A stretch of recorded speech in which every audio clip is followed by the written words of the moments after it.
Radouclite, bonjour. Bonjour. Vous avez publié aux éditions L'Harmattan du trauma à l'écriture, un point de vue sur la création littéraire de Herta Müller. Alors, quel intérêt présente la création littéraire justement de cet auteur? Oui, c'est une auteure qui d'abord a eu le prix Nobel de littérature en 2009. Bien sûr, tout le monde qui le mériterait peut-être ne l'a pas eu. Il y a toujours un débat parmi les écrivains.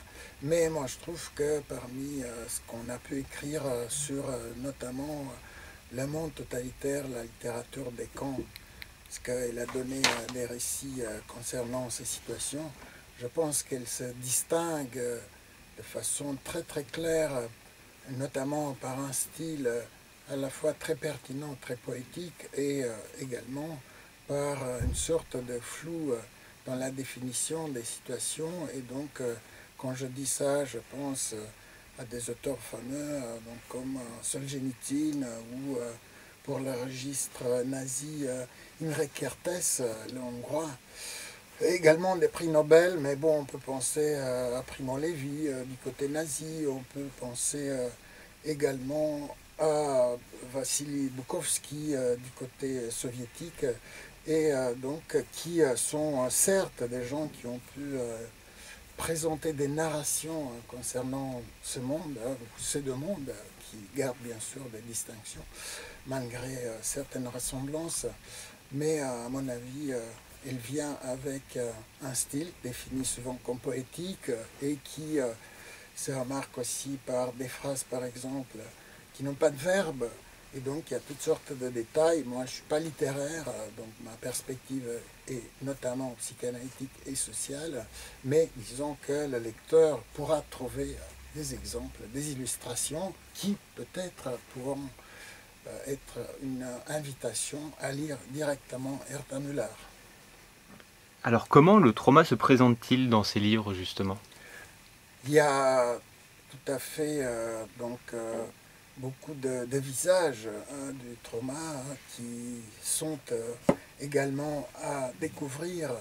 Et c'est-à-dire qu'elle a commencé un peu par un volume de nouvelles qui s'appelle, dont le nom en français c'était Dépression, et qui commence par une petite prose qui présente la mort du père.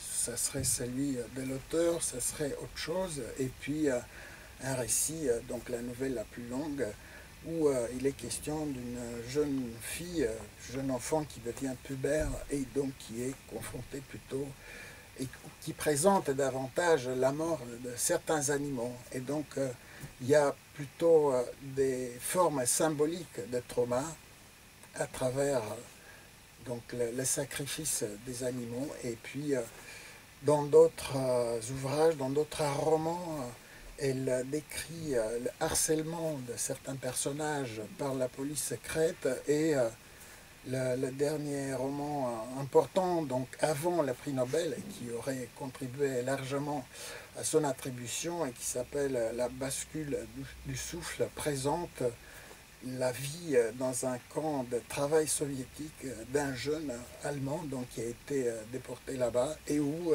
tout le contexte est traumatique.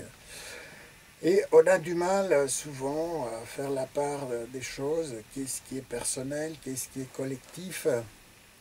Mais donc elle a eu le soin de publier aussi des essais et où elle fait part de son propre parcours existentiel et elle a fait partie de la minorité allemande de Roumanie donc, qui a été punie pour le soutien de l'Allemagne nazie par ces déportations collectives dans des camps de travail en Union soviétique. Et puis elle-même, elle a été une sorte d'opposante au régime communiste roumain. Et donc il y a des confrontations, mais encore une fois, tout est présenté de façon littéraire, j'allais dire, et donc on n'est pas en prise directe avec la réalité.